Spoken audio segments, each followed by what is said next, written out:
सभी भक्तों को मकर संक्रांति की हार्दिक शुभकामनाएं। भक्तों, रावण ने जीते जी बताया था कि अगर आप में दम है तो साहस है तो 14 जनवरी मकर संक्रांति के दिन इस वर्ष को बिना किसी को बताए चुपचाप छू के चले आना। कंगाल भी बनेगा धनवान। इतना धन दौलत आएगा कि संभाल नहीं पाओगे। जन्मों जन्म की गरीबी सब दूर हो जाएगी। यकीन नहीं है तो 14 जनवरी मकर संक्रांति के दिन प्रैक्टिकल करके देख लेना। भक्तों, आज के इस वीडियो में हम उस चमत्कारी वृक्ष के बारे में आपको बताने जा रहे हैं जिन वृक्षों पर समय धन की देवी माँ का लक्ष्मी वास करती है, और यह वृक्ष आपके घर के आसपास ही आसानी से मिल जाएगा। स्वयं रावण ने बताया है कि अगर आप सही समय पर, सही मुहूर्त पर, सही क्रिया अनुसार 14 जनवरी मकर संक्रांति के दिन इस वृक्ष को छूकर चुपचाप आ जाते हैं तो आपके जीवन की गरीबी, दुख, कष्ट सब समाप्त हो जाएंगे। जन्म जन्मांतर की गरीबी तत्काल हो जाएगी दूर। आपका भाग्य 7वें आसमान पर चढ़ जाएगा। जहाँ भी जाओगे धन दौलत पीछे पीछे आएगी। तो आपसे एक अनुरोध है, इस वीडियो को पूरा देखने पर लाभ भी प्राप्ति हो सकता है, इसलिए वीडियो को पूरा देखिएगा, स्किप बिल्कुल भी मत करिएगा। और बीच बीच में से देखा तो काट के तो आपको बिल्कुल भी समझ में नहीं आएगा। जीवन में आपको कभी सफलता हासिल भी नहीं होगी और आप पूरे साल बर्बाद रहोगे। भक्तों, इस वीडियो में हम आपको ऐसे पेड़ के बारे में बताएंगे जिन्हें छूने मात्र से ही आपकी गरीबी दूर हो जाएगी। दोस्तों, माँ लक्ष्मी की आप पर ऐसी कृपा होगी कि आने वाले समय में आप धनवान बन जाओगे। और 14 जनवरी के दिन यह पेड़ जो मैं बता रही हूँ, उस पेड़ को आप छूने मात्र से आपकी गरीबी दूर हो जाएगी। क्योंकि दोस्तों, पूज्य गुरुजी ने अभी तक बताया है, राधा रानी की कथा में गुरुजी ने बताया है, अगर आप साल भर पूजा पाठ टोने टोटके करते थक गए हैं तो आपको रत्ती भर भी फायदा नहीं हुआ है, तो ये रामबाण उपाय है कि 14 फरवरी मकर संक्रांति 50 साल दुर्लभ संयोग में आसमान लाल होने वाला। तो जो पेड़ के बारे में हम आपको बता रहे हैं, अगर आपको हम बताएं अनुसार सही समय मुहूर्त देखते छू लेते हैं तो यकीन मानिए आपके जीवन में कुछ दिनों बाद धन की वर्षा होने लगेगी। फिर आपके जीवन में आपको उन्नति करने से कोई नहीं रोक पाएगा। आपकी हर मनोकामना पूरी होगी। खुशियों से भर जाएगा आपका घर। तीनों देवी देवता विष्णु महेश का आपको आशीर्वाद मिल जाएगा। अगर यह वीडियो पूरा देख लेते हैं तो दोस्तों, आप अपने फ़ायदे के लिए इस वीडियो को पूरा देख लीजिए, आपका जीवन बदल जाएगा। तो दोस्तों, मैं बताना चाहती हूँ कि कौन से ऐसे पेड़ हैं जो 14 फरवरी मकर संक्रांति को छू कर आना ही। लेकिन उससे पहले अगर आप इस चैनल पर नए आए हैं तो हमारे चैनल को सब्सक्राइब कीजिए और Ambani GDS mix content channel को ज्वाइन कीजिए। कमेंट में हर हर महादेव लिखना मत भूलिएगा। तो चल रही परेशानियों को तत्काल दूर करने के लिए आसमान से आसान उपाय भी, इसलिए आप इस राशि कमेंट बॉक्स में जरूर डाल दें। दोस्तों, पारंपरिक मान्यता को महत्व दिया गया है कि इस ऐसे पेड़ को जो कि देव देवता कहे गए हैं और काफ़ी शुभ भी माने गए। प्रकृति में मौजूद कई ऐसे पेड़ पौधे होते हैं जो हमारे जीवन में चल रही परेशानियों को दूर करते हैं। खास बात यह है कि पेड़ पौधों की ना सिर्फ लोग पूजा करते हैं बल्कि औषधि के रूप में भी प्रयोग करते हैं। यह कई प्रकार बीमारी को ठीक करते हैं और वेद पुराणों में भी कई प्रकार के पेड़ पौधों का उल्लेख है। भक्तों, हमने वीडियो के डिस्कशन में अपने एक टेलीग्राम कुंडली राशि और त्योहार के मनाने की विधि और उपाय के बारे में बताते हैं और साथ में वास्तु से जुड़ी जानकारी देते हैं, इसलिए देर ना करें और हमारे चैनल को ज्वाइन करें।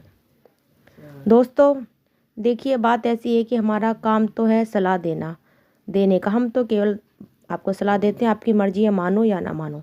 भक्तों, एक बात जरूर है कि मान लोगे तो आप बेड़ा पार हो जाएगा। भक्तों, मान्यता के अनुसार कहा जाता है कि मकर संक्रांति पर स्वयं भगवान विष्णु इस चमत्कारी पेड़ पौधे पर विराजमान रहेंगे, जिसकी बात आगे हम इस वीडियो में करने वाले हैं। अगर आप इन पेड़ों को हमारे बताए गए अनुसार अपनी बुद्धि चलाएं, आपको छूकर आ जाना, तो इसी से आपका बेड़ा पार हो जाएगा। तीनों देव ब्रह्मा विष्णु महेश का आशीर्वाद आपको तुरंत मिल जाएगा। फिर आपको धनवान बनने से कोई भी विधाता नहीं रोक पाएगा। प्रिय भक्तों, चमत्कारी विषयों को बताने से पहले हम आपको मकर संक्रांति के बारे में जानकारी देते हुए ताकि आपको शुभ मुहूर्त का पता लग जाए। आइए जानते हैं मकर संक्रांति की सही डेट, टाइम का शुभ मुहूर्त, पुण्य काल के बारे में। तिथि के अनुसार मकर संक्रांति इस बार 14 जनवरी 2025 को ही मनाई जाएगी। इसी दिन स्नान आदि और धार्मिक कार्य भी किए जाएंगे। इस दिन सूर्य सुबह 8:41 पर मकर संक्रांति में प्रवेश करेंगे। हिंदू पंचांग के अनुसार मकर संक्रांति के दिन पुण्य काल का समय सुबह 9:30 से लेकर शाम के 5:30 बजे तक रहेगा और महापुण्य काल का समय सुबह 9:30 से लेकर 10:48 तक रहेगा। ब्रह्म मुहूर्त का समय सुबह 5:27 से लेकर 6:30 बजे तक रहेगा और अमृत काल का शुभ मुहूर्त सुबह में 7:30 से लेकर 9:30 बजे तक रहेगा। हिंदू पंचांग के अनुसार इस बार 14 जनवरी 2025 को मकर संक्रांति मनाई जाएगी। दोस्तों, हमारे हिंदू धर्म में देवी देवताओं माँ रानी के अनेक रूप कहे गए हैं, जिसमें वृषों को भी भीमा देवी के रूप में कहा जाता है। तो आज मैं आपको लोगों को ऐसे वृक्ष के बारे में बताऊंगी जिसको 14 फरवरी मकर संक्रांति के दिन छूना बहुत शुभ कार्य बताया गया। मकर संक्रांति में इन वृक्षों को छूने मात्र से शत्रु देश, कर्ज दोष, गरीबी दोष सब समाप्त होते हैं। मकर संक्रांति साल का सबसे बड़ा पर्व है और मकर संक्रांति के पावन में कुछ ऐसे वृक्ष हैं जो कि देव वृक्ष कहे गए हैं, देवी वृक्ष कहे गए हैं। यह देवी के स्वरूप होते हैं, माता काली के स्वरूप होते हैं और हमारे धर्म के पेड़ पौधों को देवी देवता मान करके हम इनकी पूजा करते हैं और हमें पूजा भी जरूर करनी चाहिए। साइंस भी कहता है कि पेड़ पौधे मनुष्य की फ्री में प्राणवायु प्रदान करते हैं और पेड़ पौधे हमें ऑक्सीजन देते हैं और हमारे जो कार्बन डाइऑक्साइड होता है उसे ग्रहण करके सभी प्रकार के जितनी भी नाकाम चीज़ें होती है उसे अपने अंदर में स्वयं सोख लेता है और हमें तेजी से प्राप्त करते हैं। मकर संक्रांति के समय में कुछ ऐसे पेड़ पौधे धर्म शास्त्र के अनुसार बताए गए जिन्हें छूने से व्यक्ति के बंद किस्मत के ताले खुल जाते हैं, क्योंकि सौभाग्य चमक जाता है। हमारे शास्त्रों में पेड़ पौधों का बहुत ही गुणकारी महत्व बताया गया, क्योंकि हमारे साक्षात देवी देवता के अनेक बीमारी का उपचार पेड़ पौधों में ही छुपा है। पेड़ पौधे में कई जड़ी बूटियाँ पाई जाती है और भगवान श्री कृष्ण ने गीता में सो कहा कि वृक्षों के पीपल का वृक्ष हूँ। पीपल के वृक्ष का राजा कहा जाता है, क्योंकि पीपल वृक्ष की जो आयु होती है सबसे ज़्यादा होती है, सबसे अत्यधिक होती है। पीपल वृक्ष सर्वशक्ति होता है, पूजा पाठ में अत्यधिक इसका महत्व है। तो चलिए आज मैं आप लोगों को 14 जनवरी मकर संक्रांति में छुपे होने जाने वाले वृक्ष के बारे में बताऊंगी। तो कमेंट में जय माता दी जरूर लिखें। दोस्तों, हमारे धर्म के अनुसार ऐसे वृक्ष हैं जो कल्याणकारी होते हैं, मंगलकारी होते हैं। अगर इन वृक्ष को छू लेते हैं तो आपकी सभी प्रकार की परेशानियां दूर हो चली जाती हैं, सभी प्रकार के कष्ट अब समाप्त हो जाते हैं। खास करके 14 जनवरी मकर संक्रांति के दिन इसका असर कई लाख गुना होता है, क्योंकि इस समय अचेत जो वस्तु होती है वह चेतना युक्त हो जाती है, अर्थात इस समय शक्ति हमारे धरती लोक में आ जाती है। इस समय कोई भी व्यक्ति पेड़ पौधों को जाके छू दे, खास के देवी देवता स्वरूप कहे जाएं, जो पेड़ पौधे जाकर आप छू कर आते हैं तो पेड़ जीवन की परेशानियां, दुख, तकलीफ, कष्ट, रोग, बीमारी, कलह जीवन में चल रहे सारी समस्या सब समाप्त हो जाती है। काल सर्प दोष, मंगल दोष, शनि दोष, राहु दोष तत्काल अपना असर दिखाते और सब दोष खत्म हो जाते हैं। भक्तों, आज मैं आप लोगों को 4 पौधों के बारे में बताऊंगी। यह चारों पौधे वृक्ष देव कहे जाते हैं। वीडियो को ध्यान से देखना। अगर आज की वीडियो को काट कर देख रहे हैं तो आपकी ज़िंदगी को पछताना पड़ेगा। 14 मकर जनवरी संक्रांति को एक ऐसा अद्भुत समय है जिसको आपकी लंबी पूजा पाठ करने की जरूरत नहीं, बल्कि 9 दिनों के भीतर ही आप अपनी समस्याओं को, आप अपनी गरीबियों को स्वयं अपनी आँखों से समाप्त होते हुए देख सकते हैं। जिस देव वृक्ष के बारे में मैं बताने जा रही हूँ, यह सारे वृक्ष आपको अपने घर में आसपास बहुत ही आसानी से मिल जाएंगे। भक्तों, वीडियो में आगे की जानकारी बताने से पहले अभी तक कमेंट बॉक्स में जय माता लक्ष्मी लिखना मत भूलिएगा। जय माता लिखकर जरूर कमेंट बॉक्स में हाजिरी लगाएं। लक्ष्मी लिखते हैं तो हमें काफ़ी अच्छा लगता है और अपने वीडियो आप तक सबको शेयर करें, जिससे कि आप अच्छी जानकारी होती आप सभी लोगों के लिए लेकर आते हैं। वीडियो को ध्यान से देखना। कौन से ऐसे 3 वृक्ष हैं जिसको 14 जनवरी मकर संक्रांति के दिन छू के आना बहुत खास बात सभी दर्शकों को बताना चाहती हूँ। 14 जनवरी मकर संक्रांति के जितना ज़्यादा हो सके इनके वृक्ष की पूजा करना जरूर। दोस्तों, देव वृक्ष में के कई प्रकार के पेड़ होते हैं। चलिए आप लोगों को बताना चाहूँगी कौन से वृक्ष को छूने से हमारी गरीबी मिट जाती है। पहला जो वृक्ष है बेल का वृक्ष बेल का वृक्ष है। यह वृक्ष माता पार्वती के पसीने से उत्पन्न हुआ था। स्कंद पुराण के अनुसार जो माता पार्वती है यह देवी स्वरूप है, अर्थात यह नवदुर्गा के स्वरूप में कही है। तो स्कंद पुराण के अनुसार कहा जाता है कि बेल का वृक्ष है माता पार्वती के पसीने से उत्पन्न हुआ था। धार्मिक मान्यता के अनुसार बेल की उत्पत्ति माँ पार्वती के पसीने से हुई थी।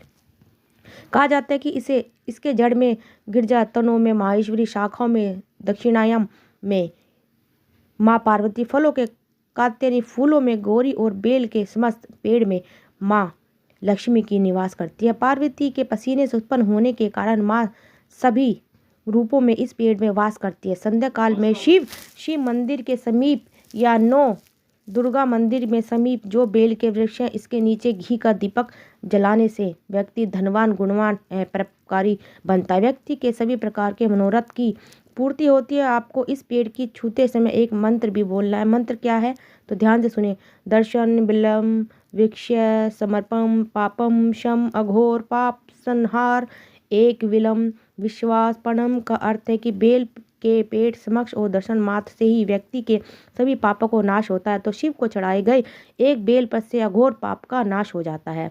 तो आपको जब 14 जनवरी मकर संक्रांति के दिन इस पेड़ को छूकर अपनी मनोकामना बोलकर चुपचाप आ जाना है। दोस्तों, मैं दूसरे पौधे के बारे में बताना चाह रही हूँ, यह पौधा भी जान लीजिए। तो मैं जो दूसरे पेड़ के बारे में आपको बताने जा रही हूँ, यह शमी का वृक्ष है।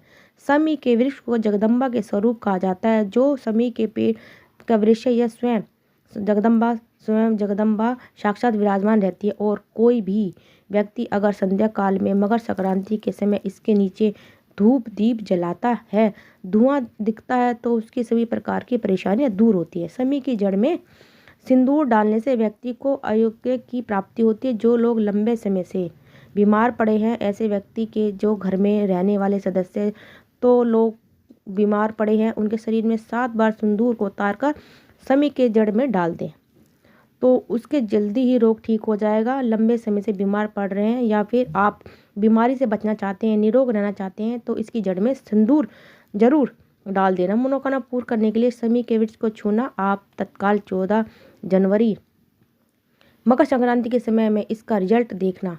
जैसे आपकी मनोकामना है उसकी पूर्ति हो जाएगी। आपकी जो दरिद्रता है वह दरिद्रता समाप्त हो जाएगी। भक्तों, तीसरे नंबर में जिस वृक्ष के बारे में बता रही हैं भक्तों, इस वृक्ष को देव वृक्ष भी कहा जाता है। जो तीसरा वृक्ष है वह है परिजात का वृक्ष। परिजात का वृक्ष समुद्र मंथन से उत्पन्न हुआ था और देवराज इंद्र के नंदन वृक्ष में स्थापित किया था। परिजात वृक्ष भगवान कृष्ण के मानव जन कल्याण के लिए धरती पर लाए थे। जो परिजात का वृक्ष है इसे भी लक्ष्मी का स्वरूप कहा गया है, क्योंकि माता लक्ष्मी भी समुद्र मंथन से उत्पन्न हुई थी। तो ऐसा माना जाता है कि कोई भी वृक्ष उसके शरीर में कितनी भी उत्थान थकान हो, कितनी पीड़ा हो, व्रत के दौरान अगर आप शरीर में थकान है, पीड़ा है, तो परिजात के वृक्ष को शाम के समय छू कर आ जाना चाहते हो, आ जाइए। 14 जनवरी इस टाइम भी आपको टाइम मिले उस टाइम छू के आ सकते हो। इसके वृक्ष को छू सकते हो। और वृक्ष के नीचे में अगर 14 जनवरी मकर संक्रांति में घी का दीपक जलाया जाए, चुटकी भर सिंदूर अगर इसकी जड़ों में डाला जाए, तो सभी प्रकार की मनोकामना की पूर्ति होती है। लेकिन आपको प्रार्थना जरूर करनी है कि हे परिजात वृक्ष, आप देवी स्वरूप कहे हैं, आप सभी प्रकार की परेशानियों को दूर, ग्रह दोष है, पित्त दोष है, लक्ष्मी दोष है, इसे आप समाप्त करें। लक्ष्मी स्वयं आपकी बहन है, माता लक्ष्मी का हमारे जीवन में प्रवेश कर जाएं, इस प्रकार का आप हमें आशीर्वाद प्रदान करें। इस प्रकार से आप इससे जो मनोकामना बोल सकते हैं। और यदि आपके घर में धन का आगमन कम होता है और व्रत के कामों में पैसा खर्च होता है, तो परिजात के 5 फूल लेकर अपनी अच्छे तरह से सुखा ले। उन फूलों को एक कपड़े में बांधकर तिजोरी में रख दे। यह टोटका आप मंगलवार के दिन या मकर संक्रांति के दिन जरूर करें। ऐसा करने से आपको घर में धन की वर्षा होगी। अगर आप जल्द धनवान बनना चाहते हैं तो अपने जीवन में कोई कामना है, कोई अधूरी रह गई, तो हमें 3 वृक्ष के बारे में बताया। इन 3 वृक्ष को नए साल में छू सकते हैं। और अगर आप व्यक्ति यह 3 वृक्ष छू लेते हैं, ध्यान से सुनिए, अगर 3 वृक्ष को छू लेते हैं तो ऐसे व्यक्ति कार्य में होने वाले ऐसे व्यक्ति की मनोकामना पूर्ण से दुनिया की कोई भी शक्ति नहीं रोक पाएगी। मनोकामना पूर्ति करने के लिए, कार्य में प्रगति प्राप्त करने के लिए, अपनी किस्मत को चमकाने के लिए, सोए हुए भाग्य को जागृत करने के लिए 14 फरवरी मकर संक्रांति में यह उपाय जरूर करिए। दोस्तों, यह उपाय सोने पर सुहागा होगा, आपकी ज़िंदगी को संवार देगा, आपकी ज़िंदगी में चल रही परेशानियों को दूर करेगा। आगे की जानकारी बताते हैं मेरे प्यारे भक्तों, अगर आप इस चैनल पर नए हैं तो सब्सक्राइब करिएगा, वीडियो को लाइक करिएगा और साथ में चैनल को ज्वाइन भी करिएगा, क्योंकि हम तो आपको अच्छी लगी वीडियो तो ज्वाइन करते रहिए और सब्सक्राइब करते रहिए और वीडियो को शेयर जरूर करते रहिए। और भाग में चल रही परेशानियां सभी प्रकार से दूर हो जाएंगी। आपकी कोई भी परेशानी अब आपको भक्तों अब हम जान लेते हैं अगले पौधे के बारे में। अगला पौधा है आंवले का पौधा। हिंदू धर्म के आंवले के पेड़ को बहुत ज़्यादा पवित्र माना गया है क्योंकि इसकी उत्पत्ति माँ लक्ष्मी के आंसुओं से मानी जाती है। मान्यता है कि इसमें भगवान विष्णु और ब्रह्मा महादेव का वास रहता है। हालांकि इसकी पूजा से श्री हरि का विशेष महत्व रूप से आशीर्वाद प्राप्त होता है। मान्यता है कि आंवले के पेड़ की पूजा करने से व्यक्ति पर भगवान श्री विष्णु और माता लक्ष्मी की कृपा बरसती है, जिससे वह सभी प्रकार के सुखों को भोगता है, अंत में मोक्ष को प्राप्त होता है। तो 14 जनवरी मकर संक्रांति के दिन इस पेड़ को छूकर आइए। और दोस्तों आज की वीडियो कैसी लगी तो प्लीज़ कमेंट बॉक्स में ज़रूर लिखिए। तो मिलते हैं अगली नेक्स्ट वीडियो में, तब तक के लिए आपका बहुत बहुत धन्यवाद।